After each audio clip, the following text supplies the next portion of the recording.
Salut les amis, bienvenue dans Versets dans les Écritures, un podcast par des Africains pour tous ceux qui aiment plonger dans les profondeurs océaniques de la parole de Dieu afin d'en explorer les méandres, verset après verset, chapitre après chapitre. Chaque épisode explore un livre, un passage ou un thème biblique avec des discussions vivantes, des réflexions théologiques et des applications pratiques associées aux réalités africaines.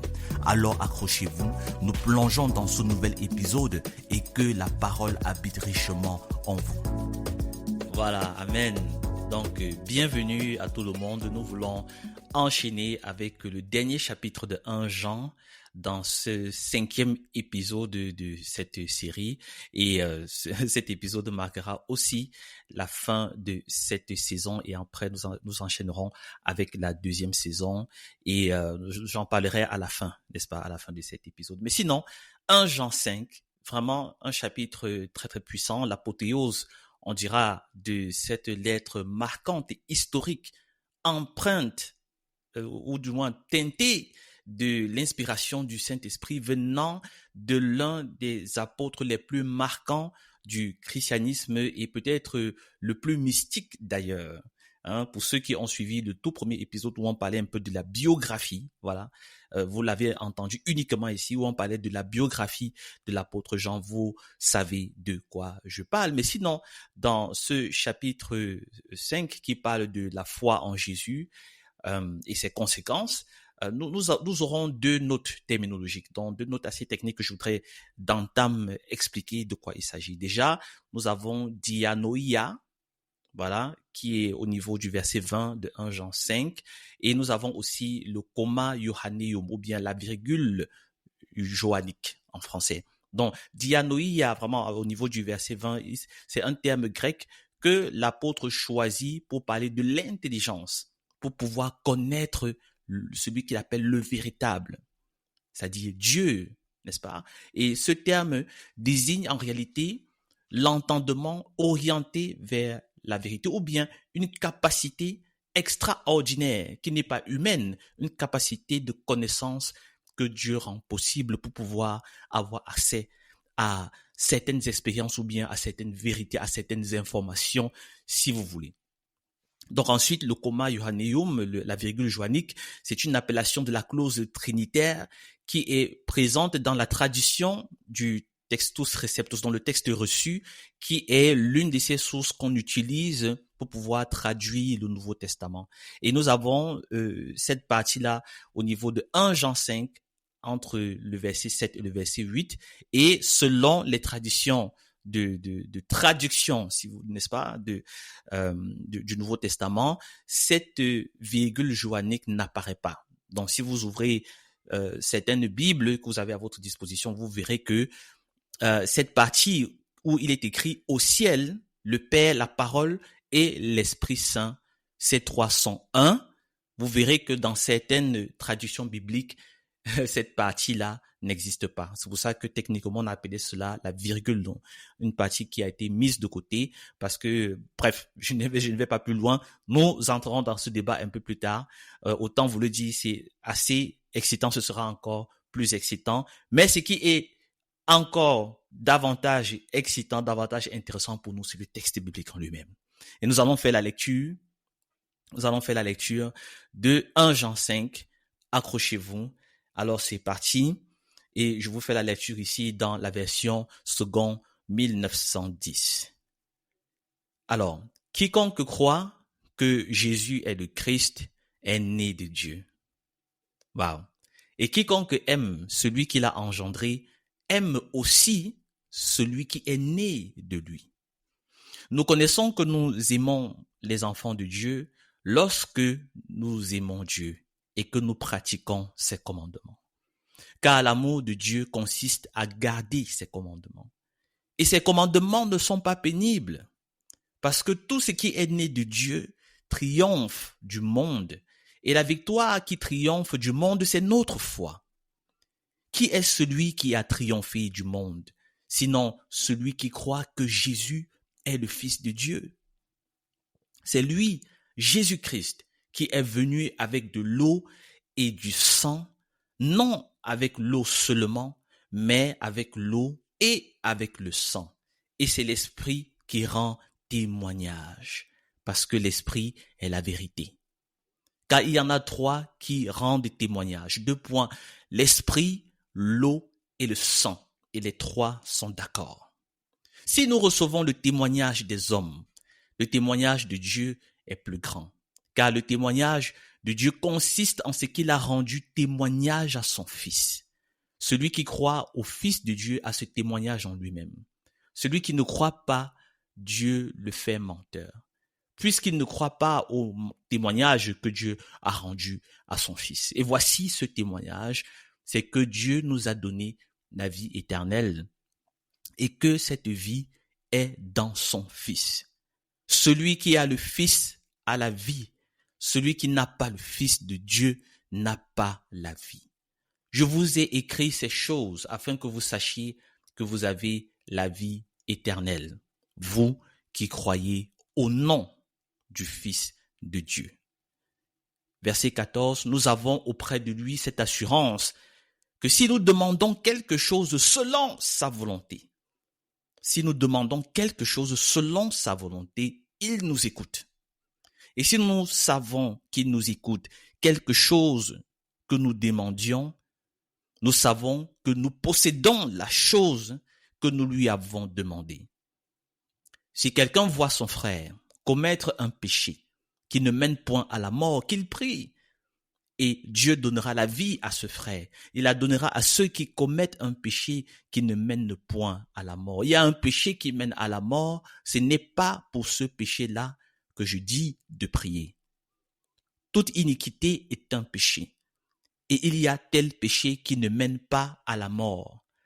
Nous savons que quiconque est né de Dieu ne pêche point, mais celui qui est né de Dieu se garde lui-même, et le malin ne le touche pas. Nous savons que nous sommes de Dieu, et que le monde entier est sous la puissance du malin. Nous savons aussi que le Fils de Dieu est venu, et qu'il nous a donné l'intelligence pour connaître le véritable. Et nous sommes dans le véritable en son Fils Jésus-Christ. C'est lui qui est le Dieu véritable et la vie éternelle. Petits enfants, gardez-vous des idoles. Voilà donc c'est cela la merveilleuse exhortation, pleine d'énigmes, pleine d'informations solides, centrales et aussi en même temps entourée de plein d'amour. Mais comment est-ce que nous pouvons résumer tout ce que nous venons d'entendre de l'apôtre juste en quelques phrases? Parce que après cette, on va dire, longue exhortation, on a tendance à vouloir oublier un certain nombre de choses, bien que je sois certain que lorsque vous m'écoutez actuellement, il y a 2 ou 3 mots qui ont percuté vos cœurs. Donc, ce que je voudrais offrir en termes de résumé de toute cette longue exhortation, c'est de dire la chose suivante, c'est que l'apôtre est soucieux d'un certain nombre de choses. Et puis, il parle en tant que père. Il parle d'un point de vue affectif. Et je pense que c'est un caractère qu'il a lui-même tiré de son maître. On se souvient que c'était vraiment ce disciple-là qui était tout proche, n'est-ce pas, de la poitrine de Jésus dans ce sens-là. Il cultivait une sorte d'intimité et cette onction de l'intimité-là, il a su, on va dire ça comme ça, transmettre à ceux-là qui étaient sous sa houlette. Donc, il est soucieux de ce que son auditoire, ces églises-là qui l'écoutent, demeurent fermes dans la foi, qu'ils soient solides, qu'ils soient enracinés, surtout dans ce nouveau commandement-là que Jésus leur a transmis en disant « Aimez-vous les uns les autres ». Et puis, il leur transmet cela avec une nouvelle perspective. Nous avons parlé de cela dans l'épisode précédent. Il le dit encore en ce qui concerne les conséquences de la foi, les fruits de la foi, c'est de dire celui qui croit que Jésus est le Fils de Dieu, est né de Dieu. Carrément, ça dit que l'essence de cette personne-là vient directement de Dieu et cela est causé par la foi, par la croyance en Jésus. Quel mystère, quelle promesse. Et il continue en disant que l'amour se manifeste dans l'amour des frères et dans l'obéissance à ses commandements. Et il ajoute en disant que ce n'est pas pénible. Et là, on va dire que c'est logique. C'est logique parce que si une personne est de nature divine, c'est-à-dire née de nouveau, transformée par la foi, délivrée n'est-ce pas, des traits ténébreux, à partir de ce moment-là, cette personne ne peut avoir aucune difficulté pour appliquer les commandements divins dans sa vie. La foi, dit Jean, triomphe du monde. C'est-à-dire le combat spirituel est remporté par la foi. Et Jésus, lorsqu'il vient, il est venu, il a rendu témoignage par l'eau, le sang et par l'esprit. Car ces trois éléments sont d'accord. Là, on aimerait bien avoir vraiment, l'apôtre pour lui demander vraiment, tu parles de quoi en réalité? Quand tu dis l'eau et le sang, etc. C'est quoi ça, cette inspiration merveilleuse? Le témoignage de Dieu, il continue, est celui-ci. La vie éternelle est en son Fils. Et qui a le Fils a la vie. Qui n'a pas le Fils de Dieu n'a pas la vie. Vérité simple, mais qui peut sonner vraiment comme une épée de Damoclès. La lettre se conclut, à mon sens, par la connaissance du Dieu véritable, c'est-à-dire une notion spéciale, une grâce spéciale que Dieu donne. Et finalement aussi en une phrase, c'est à peine très important pour lui de se garder des idoles. Et c'est quelque chose vraiment qui nous concerne encore aujourd'hui. Peut-être nous n'avons plus des idoles en termes de statues, etc., mais nous avons aussi d'autres formes d'idoles. Donc nous voulons parler de la foi, la centralité de la foi en Jésus-Christ chez l'apôtre Jean. Et je voudrais animer ce podcast en m'associant à deux experts, deux théologiens, dont Robert Yarbrough, que nous avons déjà connu dans l'épisode précédent, et, s'il vous plaît, tenez-vous bien, Charles Spurgeon, le prince des prédicateurs, comme certains aiment bien le nommer, qui a aussi eu à livrer vraiment des commentaires assez intéressants sur l'épître de 1 Jean. Donc, Yarbrough dit par exemple, en ce qui concerne la foi, que 1 Jean 5 articule l'expérience de la foi et son contenu en ceci, que la foi authentique reconnaît le témoignage conjoint de l'esprit, de l'eau et du sang. Et que cette foi authentique accueille le témoignage de Dieu concernant son Fils, parce que Dieu a tout fait pour attester que ce Jésus-là qui marche parmi vous, c'est effectivement mon Fils. Jean-Baptiste était témoin et plusieurs autres personnes également. Spurgeon, lui, dira que la foi qui saisit le Fils de Dieu est une foi victorieuse. Comme c'est écrit au verset 4, la victoire qui triomphe du monde, c'est notre foi. Ce ne sont pas les techniques, ce ne sont pas les ceci, les ça. Non, c'est la foi qui est victorieuse. Et cette foi ne faiblit pas. Elle subjugue les attractions du monde en fixant à chaque fois, en enracinant à chaque fois notre cœur sur le Christ. Et alors, je voudrais faire un petit exercice avec vous parce que j'ai remarqué comme une sorte de muster, comme une sorte de pattern dans ce texte. C'est ses conséquences ou bien ses fruits, les effets de la foi sur nous lorsque nous croyons en Jésus. Et j'ai formulé ainsi en plusieurs sous-titres. Celui qui croit, 3 points de suspension. Celui qui croit est né de Dieu. Celui qui croit aime automatiquement les frères. Ça dit, ça va de pair. Celui qui croit garde les commandements. Celui qui croit est victorieux du monde. Celui qui croit possède le témoignage de Jésus-Christ. Celui qui croit a la vie. Point. Celui qui croit a même cette intelligence spéciale pour connaître qui est le vrai Dieu. Alors, en quelques mots, en s'associant vraiment à ces experts que nous voulons ajouter dans ce commentaire de podcast, celui qui croit est né de Dieu, déjà dès le verset 1.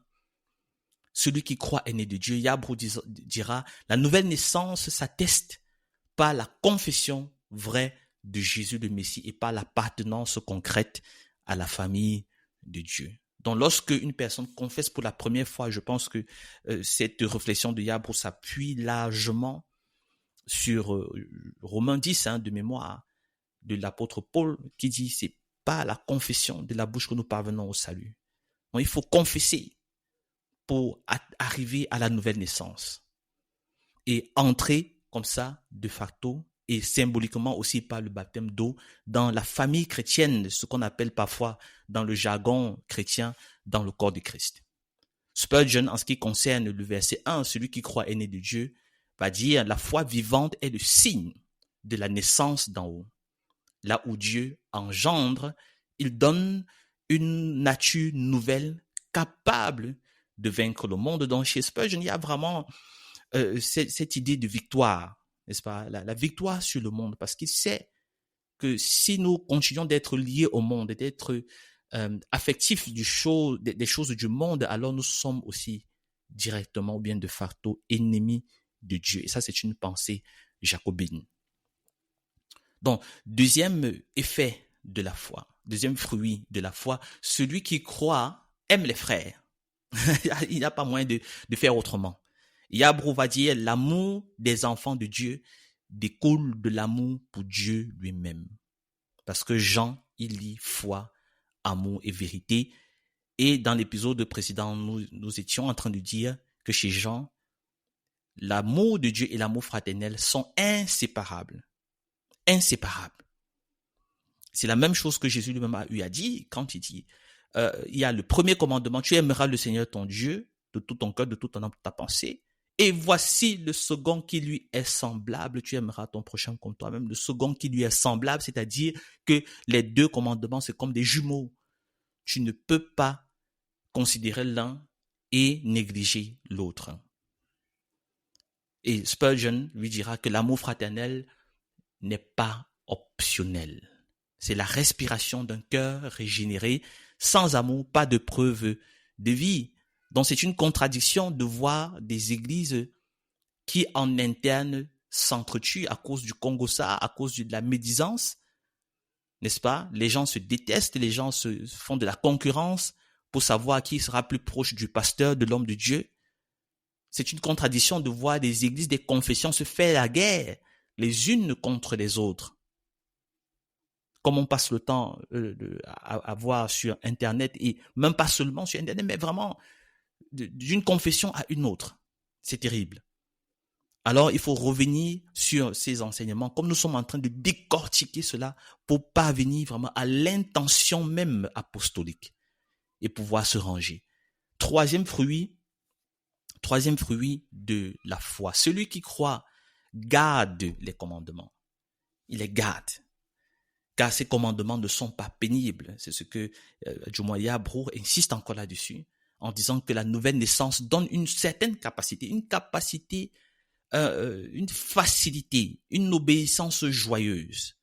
Spurgeon va dire que l'obéissance n'éteint pas la joie, elle alimente la joie, elle facilite, n'est-ce pas, de pouvoir garder les commandements, de ne pas voir en ces commandements-là un fardeau supplémentaire, de se rendre compte que les fardeaux que Jésus pose sur nous en termes de commandements, en termes d'éthique de vie, en termes de style de vie sont en fait des fardeaux très légers. Et Spurgeon va dire, une foi qui obéit allège même ce que la chair trouvait lourd, vous voyez. Quatrième fruit de la foi, celui qui croit est victorieux du monde. Donc là, on est en plein dans le combat spirituel. Vaincre le monde, pour Yabrour, c'est persévérer dans la confession de Jésus face à la pression d'un système hostile qui peut être un système idéologique, qui peut être un système moral, qui peut être un système spirituel. Spurgeon va dire la foi élève l'âme au-dessus des séductions. Donc si tu es ici, si nous sommes là, lorsque nous ajoutons la foi, n'est-ce pas, dans notre vie, dans notre existence, alors notre âme est élevée au-dessus des séductions. La victoire n'est pas un instant, c'est une marche. Ah là, on a envie de dire amen. La victoire, ce n'est pas juste, ok, maintenant, j'ai vaincu tel démon, maintenant, j'ai brisé tel lien, maintenant, ça va. Non. La victoire, c'est une marche. C'est un nouveau paradigme dans lequel on se trouve, on se positionne et on évolue dans ça. La victoire, dans le sens apostolique du terme, est dynamique. Elle n'est jamais statique ou ponctuelle. Cinquième fruit de la foi, celui qui croit possède le témoignage de Jésus-Christ. L'eau et le sang renvoient au baptême et à la croix de Jésus selon Yabro. Donc, il y a un peu ce système un peu caché dans l'expression de l'apôtre Jean. Et c'est comme ça que Yabro voudrait interpréter cela, en disant que l'eau et le sang qui rendent le témoignage de Jésus-Christ, par la foi, ces deux symboles renvoient, n'est-ce pas, à deux événements majeurs du ministère de Jésus sur la terre, qui est le baptême et à la croix de Jésus. Moi, je voudrais ajouter que l'eau également fait partie de la croix, n'est-ce pas, puisque lorsqu'on perce le côté de Jésus, de manière intéressante aussi, il y a de l'eau qui sort. Donc, et puis, l'Esprit qui atteste aussi la vérité du Fils. Il y a trois témoins qui sont d'un même accord. Voilà, donc Spurgeon va dire que Dieu lui-même rend témoignage à son Fils et la foi repose sur ce témoignage divin plus solide, qui est plus solide que tout sentiment qui peut être changeant. Un pasteur africain très connu, le pasteur Karambiri, avait souvent l'habitude de dire, il y a de cela plusieurs années, que le sentiment ment, donc du coup, il ne faut pas le croire. Voilà. Donc, sixième fruit de la foi, celui qui croit à la vie. Celui qui croit à la vie. Et c'est cela le cœur de 1 Jean 5 selon Yabro. La vie est dans le Fils. Avoir le Fils, c'est participer dès maintenant, mais pas dans sa totalité, mais dès maintenant à la vie éternelle. Et Spurgeon dira, la vie éternelle n'est pas seulement future, elle commence là où l'âme d'un homme, d'un être humain embrasse le Fils par le biais de la foi, par le biais de la croyance. Celui qui croit, n'est-ce pas, je pense que c'est le septième fruit, celui qui croit à l'intelligence pour connaître le vrai Dieu. Celui qui croit à la dianoïa. Vous voyez? Et Yabro dira, par le Fils, Dieu donne la dianoïa, une compréhension qui vient d'en haut, téléchargée du ciel, pour reconnaître le Dieu véritable et faire de nous des témoins de ce Dieu véritable. Spurgeon dira en ses propres termes que la foi éclaire l'entendement. La foi éclaire l'esprit. Elle illumine. C'est pour ça que vous allez pouvoir, en fait, certains vont utiliser le terme illuminati et tout, mais dans un autre sens. Mais ici, nous parlons dans le sens, n'est-ce pas, du don, de la grâce que Dieu nous fait à cause du Seigneur Jésus par le biais de son esprit, pour que nos âmes soient allumées pour connaître Dieu. La parole dit aussi que Jésus a ouvert l'intelligence des apôtres, de ses disciples, afin qu'ils comprennent les Écritures. Lorsque les deux disciples qui étaient sur le chemin d'Emmaüs rencontrent Jésus et qui s'asseyent avec Jésus, ils n'arrivaient pas à le voir. Mais à un moment donné, Jésus ouvre leur entendement et ils se rendent compte que mais en fait, c'est le Seigneur qu'on avait au-devant de nous sur la même table. Mais à ce moment, le Seigneur était déjà parti, comme dans ses habitudes d'extrême humilité. Voilà, bien qu'il soit vraiment la superstar cosmique, il gardait toujours vraiment cette humilité en lui, que cela nous serve de leçon, littéralement. Donc, je voudrais enchaîner, avant de passer à la pause, avec les mystères de Jean, qu'il situe un peu entre les versets 6 et 12 et 16 et 17. On a déjà parlé, l'esprit, l'eau et le sang, c'est un agencement, voilà, assez étrange, et le fait que ce sont des éléments, des symboles qui manifestent un accord ou bien une sorte d'unité. Donc, Jésus venu par l'eau et le sang, là on associe deux éléments importants, le baptême et la crucifixion. Et enfin, l'esprit qui témoigne lui aussi, parce que l'esprit est l'esprit de vérité. Les trois s'accordent pour authentifier le ministère énorme que le Fils est venu rendre aux êtres humains. Et ensuite, on a un autre mystère que l'apôtre Jean vient poser sur la table, c'est ce terme-là, le péché qui ne mène pas à la mort. Et puis il dit lui-même que tout péché est injustice, toute iniquité est péché. Il y a pour certains péchés, on peut prier. Mais il y a un péché que Jean dit non, là, vraiment, tu n'as pas besoin de prier, bien qu'il ne spécifie pas véritablement de quel péché il est en train de parler. Mais, sans entrer dans les spéculations, on dira que son appel, c'est un appel pastoral, un appel même très spécial, c'est-à-dire un appel qui est adressé à tous les intercesseurs aguerris. C'est de dire qu'il faut savoir pourquoi intercéder parfois. Donc, souvent, même avant d'entrer dans le moment de jeûne et ainsi de suite, et même dans le moment de prière, quand ça se prolonge, c'est-à-dire quand la réponse de Dieu se fait attendre, parfois, on se demande que, mais Seigneur, est-ce que je suis même encore en train de prier pour quelque chose qui vaille la peine? Vous voyez, ici, on a une certaine indication en ce qui concerne un certain péché aussi, où, à un moment donné, ça ne vaut plus la peine de foncer dans ça. Donc, là, les amis, nous avons des choses assez intéressantes, assez profondes. Avant de continuer avec le débat sur la virgule joanique que nous avons déjà expliqué à l'entame de ce podcast, nous voulons faire une petite pause, une petite transition musicale.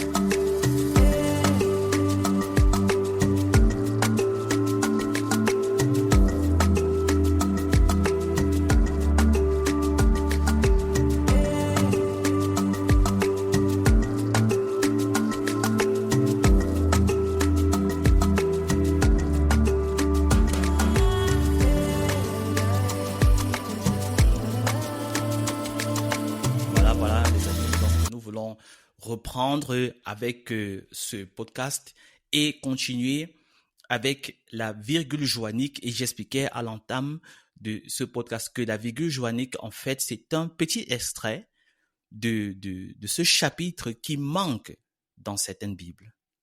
Et cet extrait manque pour certaines raisons. Et nous allons essayer d'élucider pourquoi et peut-être essayer aussi de se positionner. Mais je souhaiterais que les auditeurs de ce podcast versés dans les Écritures soient effectivement versés dans les Écritures, c'est-à-dire n'ignorent pas quel est le contenu de cette virgule joanique. Qu'est-ce qui est dit en fait? Parce que si vous ouvrez vos Bibles et puis vous vous rendez compte qu'à vraiment, il y a un passage qui manque, j'aimerais bien savoir ce que ce passage-là dit. Alors là, vous êtes tombé sur le bon podcast. Donc, la virgule joanique, donc qu'est-ce qu'elle dit? Je vais lire d'abord le verset 6, parce que la virgule joanique se situe entre le verset 7 et le verset 8.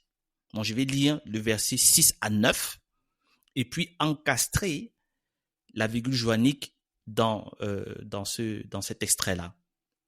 Voilà, donc le verset 6 dit « Jésus-Christ est celui-là qui est venu par l'eau et le sang, non pas seulement par l'eau, mais par l'eau et par le sang, et l'Esprit est celui qui rend témoignage, parce que l'Esprit est la vérité. » Maintenant, voici là où le coma joanique apparaît. Verset 7. « Car il y en a trois qui rendent témoignage au ciel, le Père, la parole et l'Esprit Saint. Et ces trois sont un. Il y en a trois qui rendent des témoignages sur la terre, l'Esprit, l'eau et le sang, et ces trois s'accordent. » Verset 9. « Si nous recevons le témoignage des hommes, le témoignage de Dieu est plus grand, car c'est le témoignage de Dieu qu'il a rendu au sujet de son Fils. » Donc, voilà la virgule joanique. La virgule joanique est très, très intéressante parce que elle ajoute un autre élément fondamental en ce qui concerne le témoignage au propos, ou du moins le témoignage à propos du Fils de Dieu, non pas seulement avec l'Esprit, l'eau et le sang, mais avec trois autres entités en plus qui sont le Père, la parole ou le Fils, c'est-à-dire le logos en grec, et enfin l'Esprit Saint. Donc autant le dire, la virgule joanique vient encore enraciner ou du moins appuyer une certaine idée de la Trinité. Et c'est là où le débat devient intéressant. Donc maintenant, si nous consultons quelques experts, nous allons pouvoir dire la chose suivante, ou bien apprendre la chose suivante. Donc, j'ai interrogé, on va dire ça comme ça, par leurs travaux scientifiques et leurs commentaires, leurs articles, leurs livres, D.A. Carson et Greg Kinnear, qui sont des théologiens assez connus. D.A. Carson, mondialement connu, évangélique, spécialiste du Nouveau Testament de la critique textuelle, a longuement expliqué pourquoi les chrétiens ne reposent pas leur doctrine sur des lectures tardives ou faiblement attestées, parce que selon lui, la virgule johannique, c'est un ajout tardif du Nouveau Testament. Et il soutient donc qu'il ne faut pas forcément s'appuyer là-dessus. Dans The King James Version Debate, A Plea for Realism, donc c'est un texte de D.A. Carson, il défend la méthode qui consiste à préférer les lectures les plus anciennes et les mieux attestées, c'est-à-dire en termes de nombre de manuscrits, etc. Ce qui, appliqué à 1 Jean 5, 7 à 8, c'est-à-dire appliqué à la virgule johannique, n'inclut pas, n'est-ce pas, la virgule johannique. C'est-à-dire la virgule johannique n'est pas attestée par les manuscrits les plus anciens et les plus nombreux en ce qui concerne le Nouveau Testament. Voilà. Donc pour lui vraiment, c'est de dire non, la virgule johannique n'a pas lieu d'être dans nos Bibles. Voilà. Et le point pastoral de Carson, c'est de dire que aucune doctrine essentielle, donc ça c'est la nuance qu'il fait, aucune doctrine essentielle comme la Trinité ne dépend pas d'un seul passage qui est d'ailleurs faiblement représenté, puisque la virgule johannique ne se retrouve pas dans les lectures les plus anciennes du Nouveau Testament. Mais Carson insiste en disant que la Trinité se fonde ailleurs, dans d'autres passages du Nouveau Testament, n'est-ce pas, qui sont largement mieux attestés, largement mieux représentés. Greg Kinnear, un autre expert, abondera dans le même sens. Dans le manuel qu'il a coécrit, Understanding and Applying the Scriptures, Kinnear va aller dans la même ligne critique. Il expose que la virgule johannique se trouve dans la chaîne ou bien dans la lignée de King James Version et Textus Receptus. Bon, le Textus Receptus qui est un manuscrit assez spécial parmi plusieurs en ce qui concerne le Nouveau Testament, d'un manuscrit grec. Et il dit aussi que la virgule johannique est absente de pratiquement tous les anciens manuscrits grecs. Tandis que les versions modernes lisent simplement 2 points, je cite, il y en a 3 qui rendent des témoignages, l'esprit, l'eau et le sang. Non, il n'est pas question de parler du Père, de la parole et de l'Esprit Saint. Autrement dit, la foi trinitaire ne dépend pas d'un seul texte, comme Carson le dit. La foi trinitaire, ou du moins la théologie trinitarienne, ne dépend pas de la virgule johannique. Le texte, qui est déjà assez solide comme ça, du chapitre de 1 Jean 5, montre déjà clairement le côté trinitaire de l'affaire. Et comment est-ce que, par des témoins, 3 témoins, le Fils est authentifié.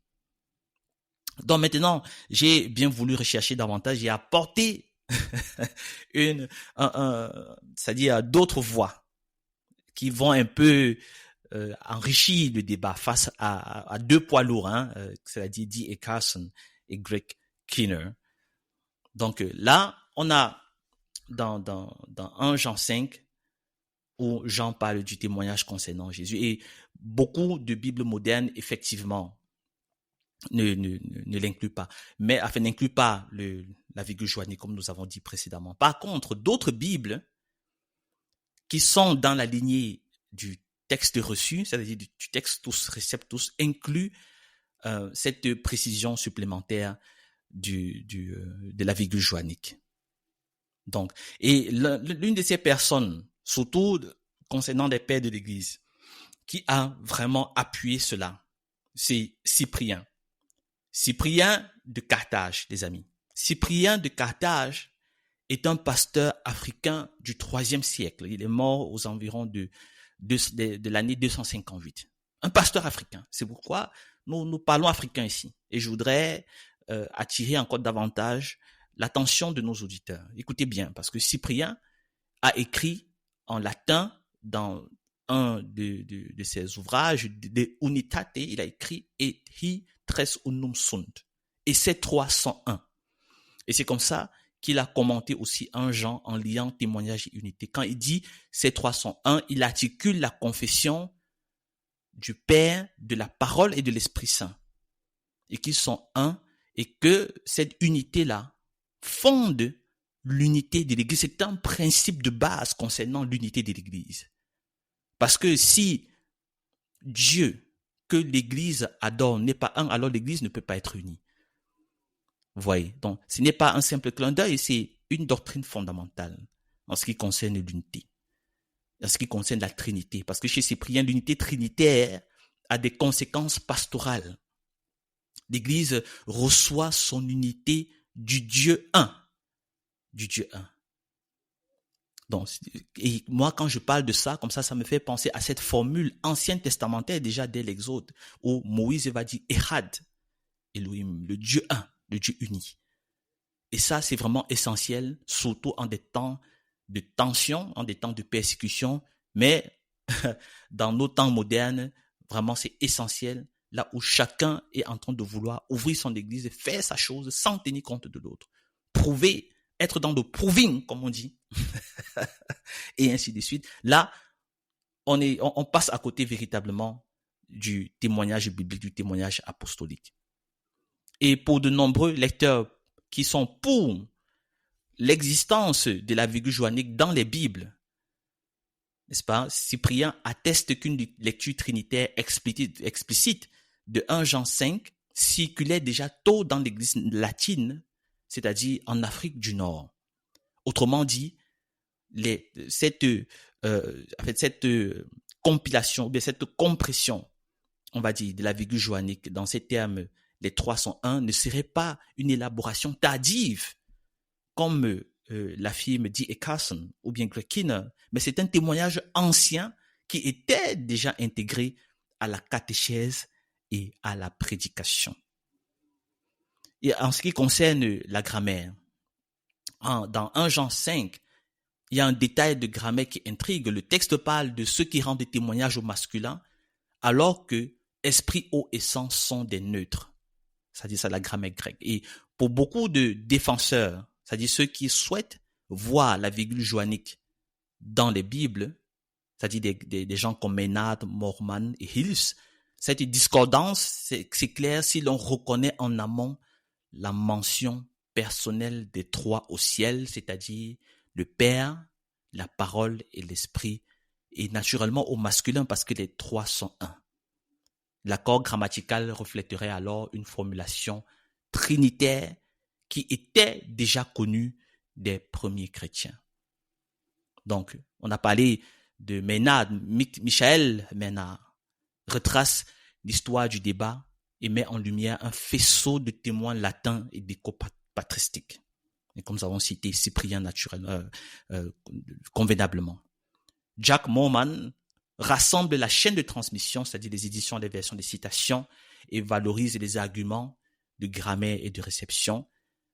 Et enfin, Edward Hills plaide la légitimité ecclésiale du texte reçu, rappelant que la voix de l'Église n'est pas qu'un dossier, mais c'est une mémoire confessante, transmise dans la liturgie, les confessions de foi, la prédication et la piété.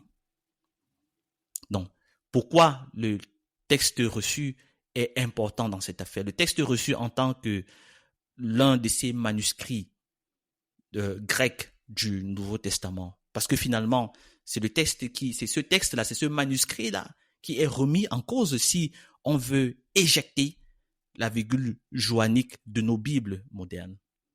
Moi, j'ai envie de dire que le texte reçu n'est pas un simple objet littéraire qu'on peut placer comme ça au milieu d'autres. Non, c'est un texte qui a une valeur sentimentale et traditionnelle très profonde. C'est un texte chéri par des générations de croyants, prié dans des familles, chanté dans des assemblées, nous avons parlé de liturgie, copié, recopié, conservé parfois au prix de leur vie. Il porte la voix, ce texte le texte reçu, le textus receptus, les amis, porte la voix de témoins humbles, des pasteurs de campagne, des familles qui protégeaient les textes dans les greniers lorsque les gens, des impérialistes venaient pour brûler, pas des martyrs, des mères catéchisants, des traducteurs ouvrant la Bible au peuple. Affirmer la préciosité du texte reçu, ce n'est pas opposer les chrétiens, non, c'est honorer une tradition reçue qui a conduit des foules, des générations à adorer le Père, à adorer la parole et à adorer l'Esprit. Un seul Dieu, un seul, n'est-ce pas, qui permettait, c'est-à-dire ce Dieu unique qui permettait à toutes ces personnes-là de vivre dans cette confession et d'alimenter leur foi. Donc lire 1 Jean 5, 7 à 8, avec cette clause-là, n'est-ce pas, qui a été nommée en tant que virgule joannique, c'est pour beaucoup s'aligner sur cette mémoire générationnelle et de lui dire et de dire à toutes ces générations de martyrs, merci d'avoir gardé la flamme. Alors, que retenir lorsque nous lisons le passage de 1 Jean 5 avec l'inclusion de la virgule joannique? Voilà, c'est de dire d'abord que Dieu témoigne de son Fils. L'esprit, l'eau et le sang s'accordent pour authentifier Jésus. Ensuite, c'est de dire aussi que ces témoignages s'enracinent dans la communion du Père, de la parole et de l'Esprit et attester une formule très ancienne, même déjà de l'Ancien Testament avec Echad, que Moïse a eu à prononcer. Enfin, cette confession trinitaire n'est pas un luxe, ce n'est pas un exotisme doctrinal, permettez-moi ce néologisme-là. Cette confession trinitaire façonne la vie de l'Église. Elle bâtit déjà à la racine son unité, elle confesse cette unité de l'Église que plusieurs veulent diviser et aussi atteste la fermeté de la foi au quotidien. Donc voilà pourquoi, chers amis, pour beaucoup de chrétiens, dans la lignée du texte reçu, il faut garder cette mention-là de 1 Jean 5. Nous avons parlé de Cyprien, un Africain, un père de l'Église, qui a rendu témoignage de cela. Nous devons apprendre de cela. Et pour aller dans un autre sens, lorsqu'on parle de l'eau et du sang, moi ça me fait penser à ces réalités-là que nous vivons actuellement, surtout dans le pentecôtisme africain, parce que nous avons avec le pentecôtisme africain, mais pas que, mais je parle surtout de cette tendance-là, parce que c'est la tendance la plus en vogue actuellement en ce qui concerne le christianisme mondial. N'est-ce pas? Nous avons ce phénomène, comment on dit ça de manière simple, ce phénomène de fétichisme dans l'Église. C'est-à-dire qu'on a inclus des éléments, des traditions africaines dans l'expression de la foi chrétienne. Et naturellement, ça fait problème. Là où on pratiquait du fétichisme sans que cela ne soit un problème avec la culture, on retrouve maintenant des pasteurs, des prophètes faire la même chose. C'est-à-dire, on prend des éléments de la nature, entre autres l'eau, pour venir bénir les gens. C'est-à-dire, vous allez voir des pasteurs qui vont vendre l'eau bénie. On prend des flacons, des bouteilles, on met de l'eau à l'intérieur, et sur ces bouteilles-là, donc, n'est-ce pas, sur ces bouteilles, on met de l'effigie du pasteur, on va mettre l'effigie du pasteur, on va mettre la photo, on va mettre le numéro de téléphone du pasteur ou bien du ministère, etc. Et on va vendre cette eau pour dire aux gens que si vous buvez ça, tel miracle va se passer. Voilà. Donc, ce sont de nouvelles eaux que nous amenons, que nous amenons comme ça dans l'Église. Et nous manquons de nous souvenir de ce texte de 1 Jean 5 qui affirme vraiment que Jésus est venu avec l'eau et le sang. Donc, si Jésus est venu avec l'eau déjà, nous avons encore besoin de quelle eau, s'il vous plaît? Si Jésus est venu avec de l'eau, pourquoi est-ce que nous, chrétiens, nous allons encore acheter l'eau des pasteurs? Si Jésus est venu avec de l'eau et que cette eau-là, associée au sang et à l'esprit, lui rend des témoignages, pourquoi est-ce que nous, pasteurs, vendons maintenant de l'eau aux chrétiens?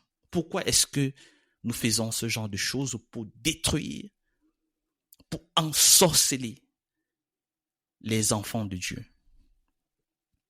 Donc moi, je trouve cela vraiment dommage et appeler les uns et les autres à la repentance, à un retour à l'enseignement apostolique, parce que ce n'est pas difficile, c'est effectivement ce que l'apôtre Jean dit, ce n'est pas difficile. Séparez-vous de ce type de fétichisme et croyez simplement que Jésus a déjà accompli toutes ces choses-là. Vraiment aussi simple que cela puisse paraître. Et c'est pourquoi Jésus dit, nous devons avoir un degré de simplicité qui est semblable à celui des enfants. Vraiment, des amis, soyons humbles et apprenons. Donc, je voudrais conclure. Je voudrais conclure en parlant de la théologie de Jean. Théologie extraordinaire. Théologie qui nous pousse à apprendre tellement elle est mystérieuse parce qu'elle est proche du cœur du Seigneur. Elle est vraiment semblable à ce disciple-là qui était toujours dans le sein du Seigneur. Amour, vérité et obéissance. Vraiment, ces éléments-là s'entrelacent dans sa communication, dans son explication de ce qu'est la foi chrétienne. La foi reçoit la vérité sur Jésus. La foi est victorieuse, comme le rappelle Spurgeon. La foi atteste la nouvelle naissance. La foi nous permet de nous envoler au-dessus de la difficulté d'implémenter ou bien d'obéir aux commandements. La foi nous aide à garder ces commandements-là. Donc c'est ça l'apôtre Jean, c'est-à-dire un monsieur qui était conscient de son autorité en tant qu'apôtre, en tant que père de l'Église. C'est pour ça, lorsqu'il écrit, il dit « petits enfants, mes enfants ». Ce sont ses enfants spirituels, mais c'est pas dans le sens manipulateur du terme tel qu'on le connaît de nos jours, non. Jean, lui, n'était pas en manque d'estime de soi, permettez-moi de le dire. Vraiment, Jean, il était rempli de l'amour de son maître. Et tout ce qui a fait son souci, c'était de transmettre cet amour-là aux autres tel que lui, il a reçu, avec la capacité qui était la sienne. Donc, c'est pourquoi je voudrais vous appeler, les amis, à revisiter encore, n'est-ce pas, cette épître-là, à vous souvenir de ce mystère en ce qui concerne la confession, non seulement de ces symboles, l'eau, le sang et l'esprit, mais aussi de ces entités. Dieu, ou le Père, si vous voulez, la parole et l'Esprit Saint. Et cela n'est en rien. Pour ceux-là qui m'écoutent et qui seraient unitariens, cela n'est en rien une contradiction avec ce qu'on observe lors du baptême de Jésus, où le Père effectivement prend la parole lorsque le Fils est trempé dans l'eau et qu'après qu'il soit sorti de l'eau, que l'Esprit soit descendu sur lui. Vous voyez, les choses, c'est comme ça que c'est logique. Et c'est ce genre de clin d'œil que l'apôtre Jean passe le temps à nous faire. Donc c'est ça. Non, en amont, ce côté paternel, ce côté autoritaire et aussi ce côté mystique où parfois on n'arrive pas à comprendre. Ou dans quel sens est-ce que l'apôtre veut aller, mais c'est de bonne guerre parce que ça nous pousse à apprendre, à rechercher, à étudier la parole.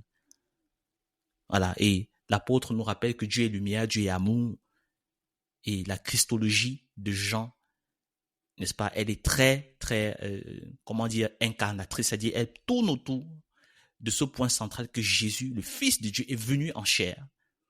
N'est-ce pas? Pour lui, c'est un élément central, même pour distinguer, pour discerner les esprits. Nous avons parlé de ça dans le dernier épisode. Voilà. Et il termine aussi forcément par une note éthique en disant « petits enfants », vous voyez ce terme vraiment intime, plein d'amour, « petits enfants, gardez-vous des idoles », un style de vie où nous devons être beaucoup plus loin des idoles, des choses qui nous distraient de l'intimité avec le Fils. Donc vraiment, je voudrais vous encourager, les amis, à méditer encore sur 1 Jean 5, peut-être après avoir écouté ce podcast, à vous demander si vous aussi vous avez besoin d'avoir la connaissance, la dianoïa, pour être davantage éclairé en ce qui concerne votre Père, qui est le Dieu véritable. Et si jamais vous avez des questions, des retours, des appréciations, vous pouvez toujours le faire, n'est-ce pas, par les contacts qui sont présents soit sur Spotify, soit sur ma chaîne YouTube, n'est-ce pas, pour donner un retour en ce qui concerne ce podcast. Donc les amis, nous sommes arrivés à la fin de la première saison de Versets dans les Écritures, avec des épisodes introductifs au podcast pour vraiment se mettre en forme et tout. Nous avons continué avec cette plongée dans 1 Jean avec ses 5 chapitres. Et à ce niveau-ci, je voudrais dire merci à mon frère Habib Bianda. Et maintenant, je voudrais vous amener, chers auditeurs, dans un voyage, dans un voyage au travers des figures qui ont façonné l'imaginaire évangélique moderne, c'est-à-dire les généraux de Dieu. Vous les connaissez, vous avez entendu parler d'eux, mais vous n'avez jamais entendu parler d'eux tels que je vais vous les présenter. Jamais, je vous le garantis. Vous serez surpris d'apprendre qui sont vraiment ces généraux de Dieu qui ont posé les jalons de ce qui est aujourd'hui le courant chrétien le plus répandu sur la planète, qui est le pentecôtisme. Il n'est pas question pour moi d'ériger ici des statues ou des idoles, nous en avons parlé, mais il est ici question pour moi de regarder en face avec honnêteté ce que leur vie, leur message ont laissé dans nos églises et plus loin dans nos familles. Et aussi dans le pentecôtisme africain qui domine la scène mondiale actuellement. Autant le dire, les enjeux sont grands, les défis sont grands avec ce podcast, car nous allons vous raconter des histoires. Nous allons vous parler de l'audace missionnaire, des miracles racontés, mais aussi des zones d'ombre, des dérives, des promesses trop belles. Nous suivrons les influences des grandes tantes américaines aux chapelles africaines, là où le spectaculaire a parfois pris la place du simple amour fraternel. Pour rester dans la doctrine johannique, là où le spectacle a pris la place de la sobriété biblique. À chaque épisode, il y aura du storytelling, ça je peux vous le dire. Il y aura du désenfumage historique. La balle sera mise au centre, ou bien si vous voulez, la Bible sera mise au centre.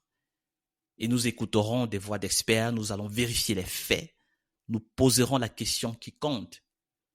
Qu'est-ce que Jésus nous appelle à garder dans cette affaire? Et qu'est-ce que nous devons laisser de côté? Alors, saison 2, les amis, les généraux de Dieu, un regard lucide, un regard respectueux, pastoral, avec plein de révélations et de vérités non dites. Abonnez-vous, partagez aux amis et préparez vos cœurs.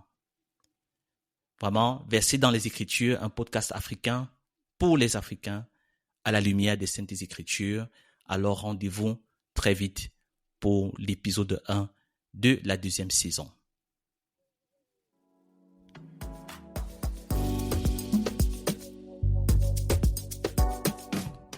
Merci d'avoir écouté cet épisode jusqu'à la fin. Nous espérons qu'il vous a édifié et davantage rapproché du Logos, Jésus-Christ, la parole faite chair. Que le Seigneur vous bénisse et au prochain épisode. Bye bye.